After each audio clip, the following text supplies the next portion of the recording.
अस्सलाम वालेकुम, I am Zubair Khan. उम्मीद करता हूँ आप ठीक होंगे। एक नए केस के साथ ये डिवाइस हमें 12 रिसीव हुआ है। इस फ़ोन के अंदर ऑलरेडी काम किया हुआ था, नैंड भी रिमूव है और सीपीयू को भी ऑलरेडी रिवॉल्व किया हुआ था, जो कि हमें इस कंडीशन में रिसीव हुआ है। डेड कंडीशन में फ़ोन ऑन नहीं हो रहा और बोर्ड की हालत भी फ़िज़िकली बहुत ख़राब है। तो सबसे पहले वेरिफिकेशन के लिए मैं इसका सीपीयू रिमूव करूंगा। अब मुझे नहीं पता कि इसका सीपीयू अपना है या नहीं है, हो सकता है सीपीयू से कुछ ट्रैक डैमेज हो। तो वेरिफिकेशन के लिए मैं सीपीयू को रिमूव करूंगा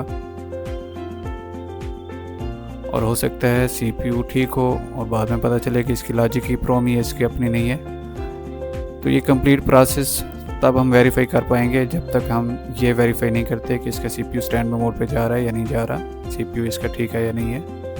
तो मैं इसके लिए इसके प्रोसेसर को एक और बोर्ड के ऊपर शिफ्ट करूंगा। मेरे पास एक बोर्ड पड़ा हुआ है जो कि CNC बोर्ड है, बट उस बोर्ड के अंदर भी प्रॉब्लम है, उसका क्लॉक ऑसिलेटर ऑलरेडी डैमेज है। सबसे पहले मैं अपने बोर्ड को रेडी करूंगा, क्लॉक ऑसिलेटर को लगाऊंगा।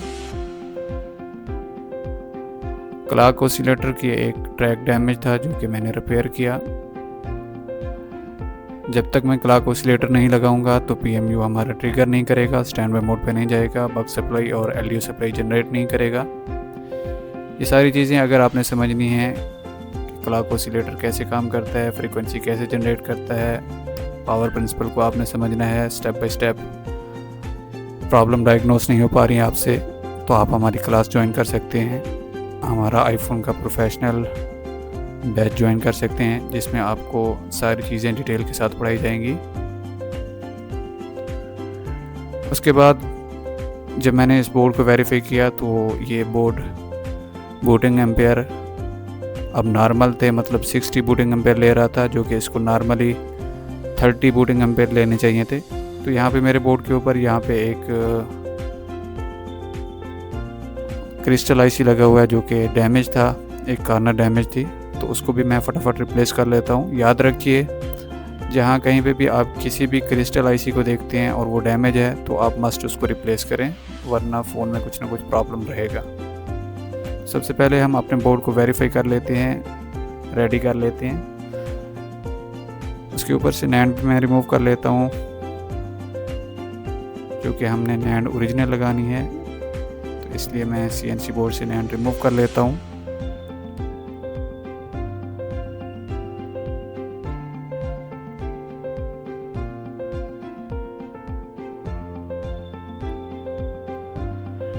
नैंड को रिमूव करने के बाद जो नेक्स्ट प्रोसेस है वो हम इसकी सरफेस को क्लीन करेंगे।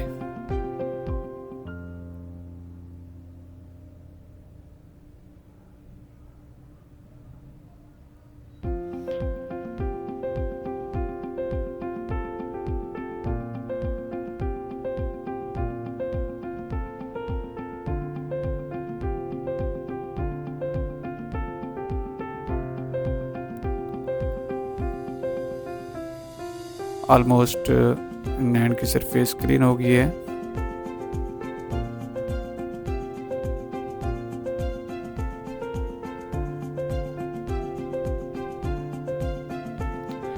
चूँकि बोर्ड के ऊपर पहले से काम किया हुआ था तो मुझे नहीं पता कि इसका प्रोसेसर ठीक है या नहीं है, तो जो मोस्ट इम्पोर्टेंट है मैंने वेरीफाई करना है कि इसका प्रोसेसर ठीक है या नहीं है और ये इसका अपना भी है या नहीं है।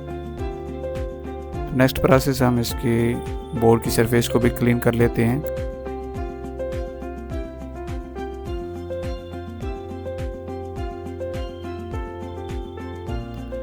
CPU की सरफेस को क्लीन करते हैं। क्योंकि ये बोर्ड CNC है तो ये ग्राइंड किया होता है CPU, तो उसका कुछ ना कुछ पार्ट्स रह जाता है।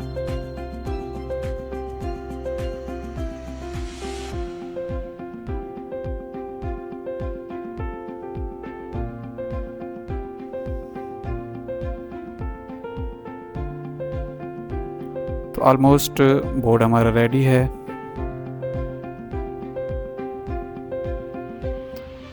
नेक्स्ट मैं फटाफट CPU के पैड भी क्लीन कर लेता हूँ।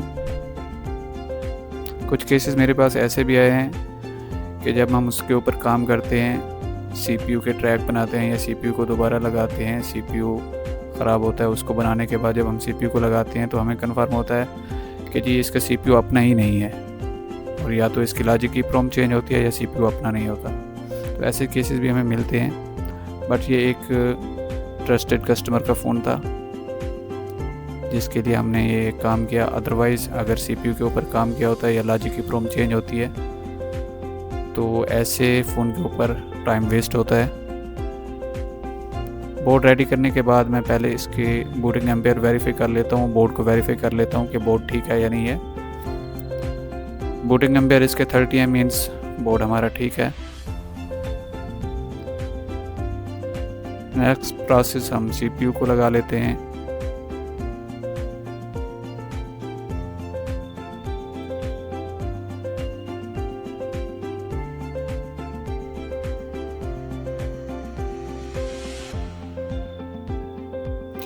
CPU लगाने के बाद जब मैंने इस फ़ोन को 3U टूल से कनेक्ट किया तो ये DFU मोड पे कनेक्ट हो गया, मीन्स CPU इसका ठीक है।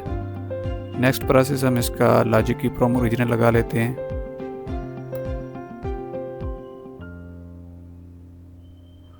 कुछ हमें तसल्ली हुई कि इसका CPU ठीक है। लॉजिक की प्रोम लगाने के बाद हम इसकी नैंड को भी फटाफट ओरिजिनल नैंड लगा लेते हैं। अगर इसका कोई भी पार्ट्स चेंज ना हुआ, लाइक नैंड चेंज ना हुई, लॉजिक की प्रोम चेंज ना हुआ, तो फ़ोन कम्प्लीटली ऑन हो जाएगा।